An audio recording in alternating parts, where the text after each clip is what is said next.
I mean, I don't notice when it comes down to election time, these politicians come out and basically play dress up and mimic the lower class of the country because those are the ones that vote the most.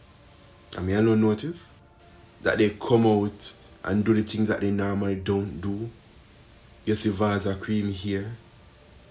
You see her husband a ride bike with kerchief around him head.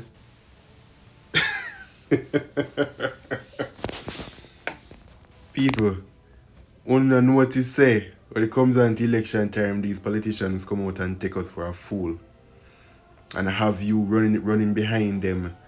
Then when election done, them gone back in seclusion. Wise up, my people. Voting is a democratic right that we have. We're living a democratic process, and voting is very important. We need to vote.